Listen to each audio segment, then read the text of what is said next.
आप देख रहे हैं समाचार एजेंसी ऑफ इंडिया में साइन न्यूज।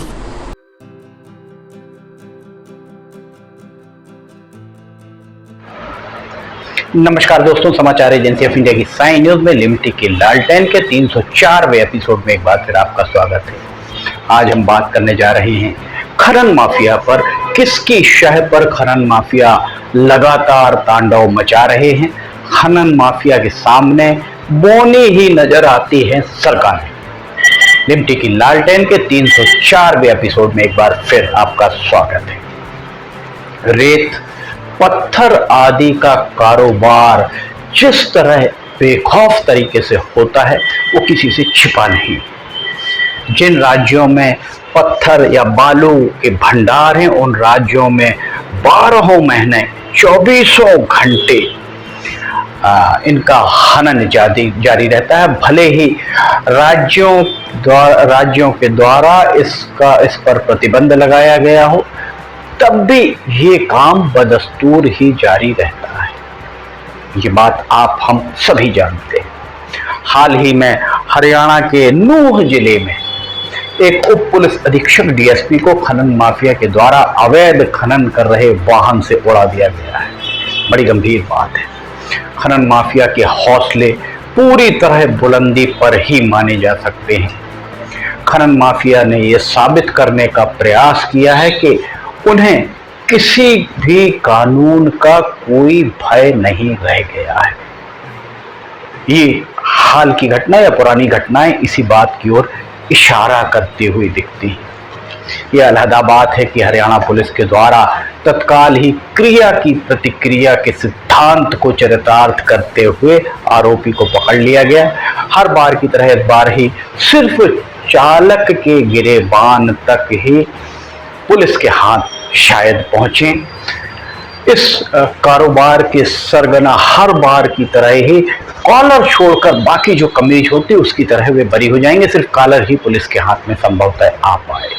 वैसे इस घटना ने एक बार फिर पुराने उस प्रश्न को दोहरा दिया है, जिंदा कर दिया है कि सूबाई सरकार या केंद्र सरकार आखिर क्या वजह है कि खनन माफिया को नेस्त नाबूद करने में लाचार नजर आती। ऐसा नहीं है कि केंद्र या राज्य सरकारों को रेत या पत्थर के अवैध खनन करने वाले माफियाओं की गैर कानूनी कामों की जानकारी नहीं है। हर राज्य की पुलिस और खनिज विभाग ये बात बेहतर तरीके से जानते हैं कि उनके राज्य या क्षेत्र में पत्थर और रेत का अवैध कारोबार किस तेजी से बढ़ता जा रहा है। देश के हृदय प्रदेश अर्थात मध्य प्रदेश की बात कर लें, पंजाब, बिहार, झारखंड, छत्तीसगढ़, गुजरात, हरियाणा, ये इतने सारे राज्य हमने आपको गिनाए। इसके अलावा दक्षिण भारत तक, उत्तर भारत से दक्षिण भारत तक और पूर्व से पश्चिम तक हर भारत के हर कमोबेश हर जिले में, हर सूबे में इस तरह के अवैध काम धड़ल्ले से जारी है।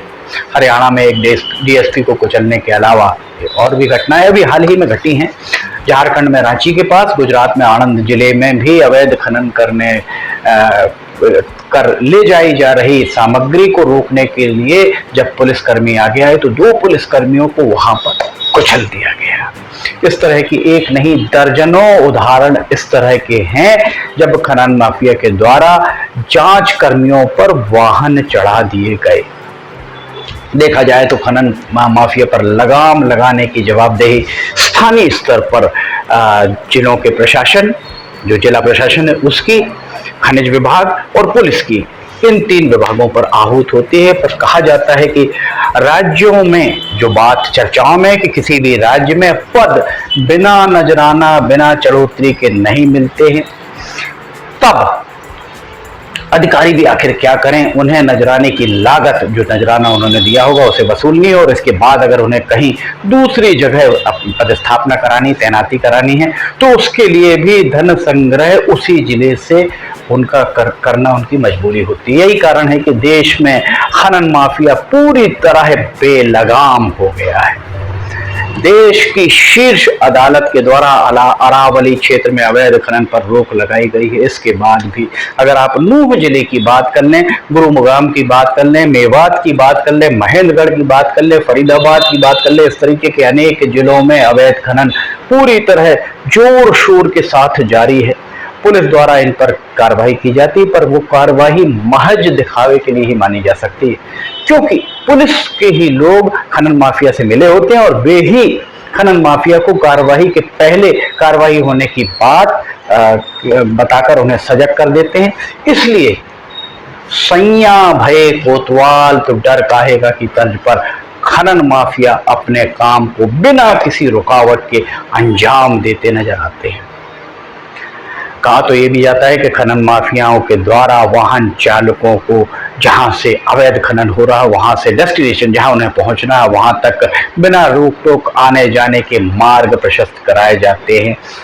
केवल यही नहीं होता, वे चालकों को समय सीमा में माल पहुंचाने के एवज में अच्छा खासा पारितोषिक भी उनके द्वारा दिया जाता है। संभवतः यही कारण है कि डंपर्स आदि के चालकों द्वारा मार्ग में अगर किसी के द्वारा उन्हें रोका जाता है या रोकने का प्रयास किया जाता है तो उसे कुचलने में वे हिचकिचाते नहीं हैं, उन्हें कतई हिचकिचाहट महसूस नहीं होती।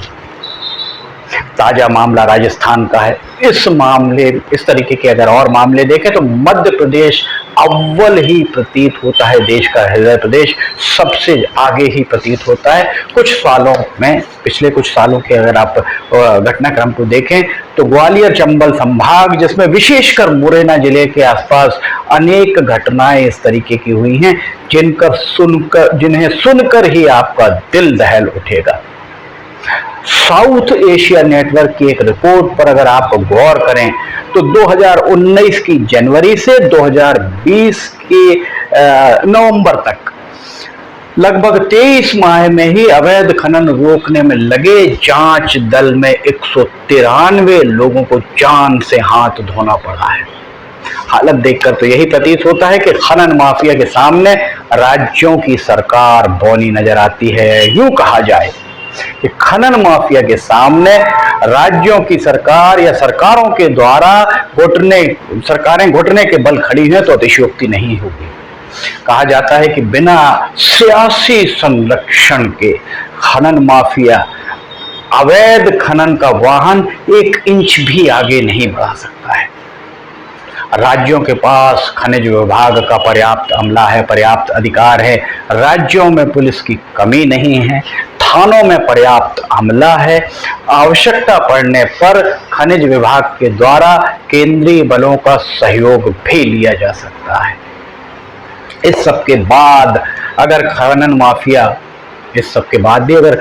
माफिया सरकार की पकड़ से बाहर है, सिर्फ चालक पकड़ाएं, जो इसका सरमायादार है, आलंबरदार है, वो ना पकड़ाए तो इस रिश्ते को क्या कहा जाएगा। लिमटी की लालटेन के 304वें एपिसोड में फिलहाल इतना ही। अगर आप समाचार एजेंसी ऑफ इंडिया की साई न्यूज़ में लिमटी की लालटेन देखना चाहते हैं तो समाचार एजेंसी ऑफ इंडिया की वेबसाइट या साई न्यूज़ के न्यूज़ चैनल पर जाकर ऐसे आप देख सकते हैं। रोजाना दोपहर 2 बजे और विशेष एपिसोड के साथ शनिवार एवं रविवार को सुबह 7 बजे प्रसारित की जाती है लिमटी की लालटेन। बहुत सारे हमारे दर्शकों का अनुरोध है कि लिमटी की लालटेन सुबह 7 बजे प्रसारित की जाए। आप कमेंट बॉक्स में लिखकर बताइए कि आपको लालटेन कैसी लग रही है। साथ ही ये भी बताइएगा कि इसे दोपहर 2 बजे प्रसारित किया जाए और सुबह 7 बजे। लिमटी की लालटेन के 304वें एपिसोड में फिलहाल इतना ही। लिमटी की लालटेन का 305वां एपिसोड लेकर हम बहुत जल्द हाजिर होंगे। अगर आपको ये सारे वीडियोस पसंद आ रहे हो तो आप इन्हें लाइक, सब्सक्राइब और शेयर करना ना भूलिए। फिलहाल आपसे इजाजत लेना चाहेंगे। जय हिंद।